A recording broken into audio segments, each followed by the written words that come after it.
Assalamualaikum warahmatullahi wabarakatuh. Berjumpa kembali dengan saya. Dalam video kali ini saya akan mengulas sedikit tentang satu karya sastra yang monumental yang telah ditulis oleh Syekh Nizami. Mungkin sebagian sudah kenal siapa Syekh Nizami itu.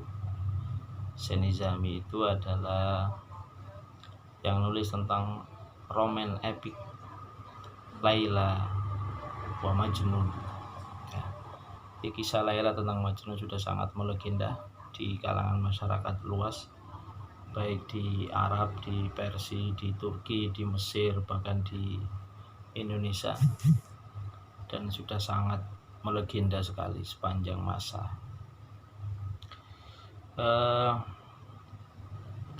Cerita ini sebetulnya itu ditulis oleh Nizami, seorang penyair Persia abad ke-12. Itu pada era dinasti Saljuk. Jadi ketokohan Nizami itu tidak hanya diakui di Persia, di Iran, tapi juga di berbagai negara yang dulu di bawah Kesultanan Saljuk. Di Iran sendiri, setiap tanggal 21 Esfand atau itu bahasa Persia atau bertepatan dengan 11 Maret itu dikhususkan sebagai hari untuk mengenang sosok penyair legendaris ini. Jadi nama penanya Syekh Nizami itu adalah Nizami Ganjavi. Ganjavi itu adalah sebuah kota, itu sekarang itu masuk di Azerbaijan, ya. Itu sebetulnya nama pena. Nama aslinya itu Jamaluddin Abu Muhammad Ilyas, ya, yang lahir di kota Ganja, itu yang saat ini masuk bagian Republik Azerbaijan. Para sejarawan tidak memastikan tanggal lahir dan tahunnya Syekh Nizami itu, tapi diperkirakan dari beberapa karyanya itu antara tahun 1135 sampai 1145 Masehi. Dan dicatat oleh sejarah sejak kecil dia sudah yatim piatu. Sebetulnya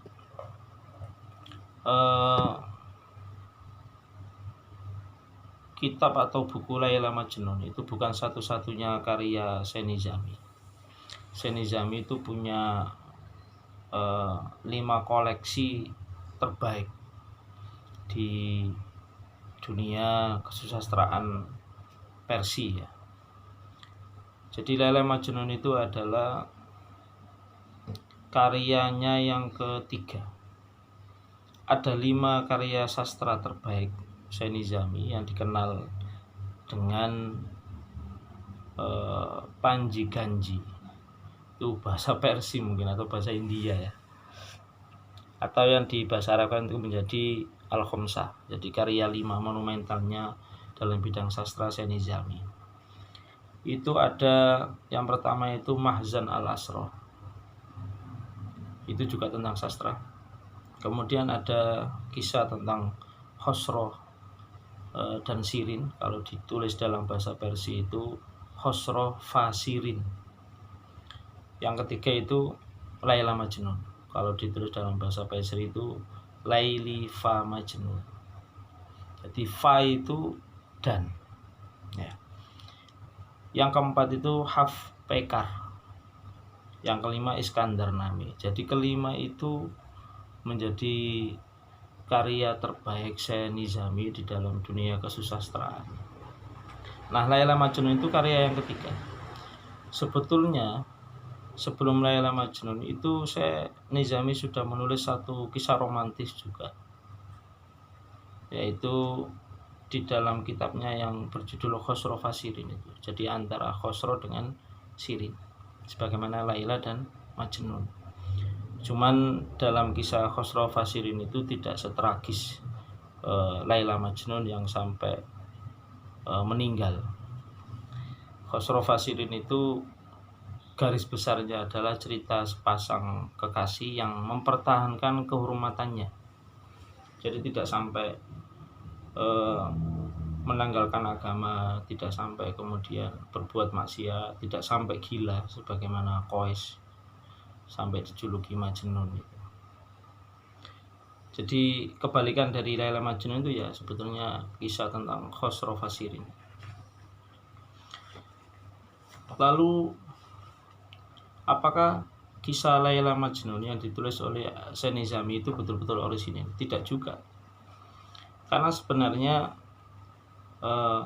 kisah Laila Majnun itu tidak orisinil dari Syekh Nizami sendiri.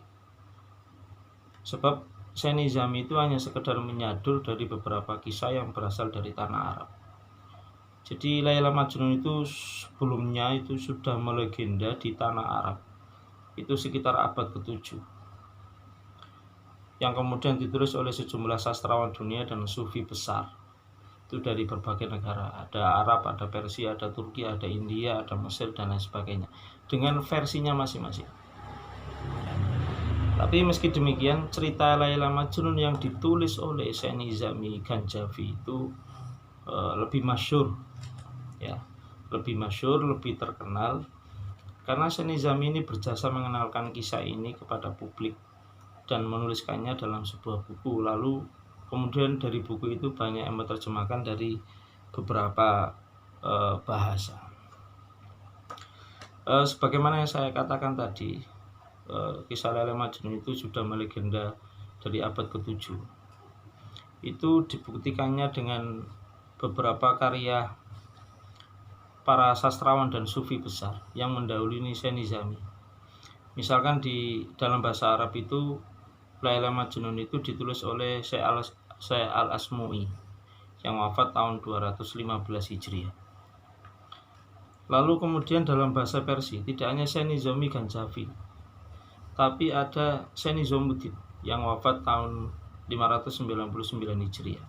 Itu juga dalam bahasa Persia. Dalam bahasa Persia juga itu ada Syekh Abdurrahman Al-Jami yang wafat tahun 1492 Masehi. Jadi kisah tentang Laila Majnun dalam bahasa Persia itu tidak hanya ditulis oleh Syekh Nizami Ganjavi, tapi juga ditulis oleh para sastrawan yang lainnya yang juga dari Persia, dari Iran, ditulis dalam bahasa Persia, yaitu yang ditulis oleh Syekh Nizamuddin dan ditulis oleh Syekh Abdurrahman Al-Jami. Lalu selain bahasa Arab dan bahasa Persia, ada juga yang ditulis dalam bahasa Turki. Itu yang ditulis oleh Syekh Amir Hasru Al-Dihlawi yang wafat tahun 1325 Masehi. Syekh Amir Hasru ini dari asal Turki lalu kemudian pindah ke Delhi di India. Di sana juga kemudian ditulis dalam bahasa India. Ada juga dalam bahasa Mesir yang ditulis oleh orang asli Mesir, itu ditulis oleh Syekh Ahmad Syauqi yang wafat tahun 1932. Jadi walhasil buku tentang kisah roman Laila Majnun itu bukan satu-satunya karya Nizami, tapi ditulis oleh beberapa sastrawan dan sufi besar, baik yang mendahului Syekh Nizami maupun sesudah Syekh Nizami. Tapi yang lebih populer di kalangan dunia sastra itu adalah kisah Laila Majnun yang ditulis oleh Syekh Nizami. Saya kira itu tentang kisah Laila dan Majnun ya. Satu lagi ya, ini mungkin menjadi pengetahuan baru bagi kita. Laila itu nama aslinya adalah Laila binti Mahdi. Lalu Majnun itu sebutan karena dia sudah gila akan cinta, itu nama aslinya adalah Qais bin Mulawi atau Mulawah ya. Yang diperkirakan hidup itu sekitar abad ke-7 di Najd, di semenanjung Arab. Terima kasih. Wassalamualaikum warahmatullahi wabarakatuh.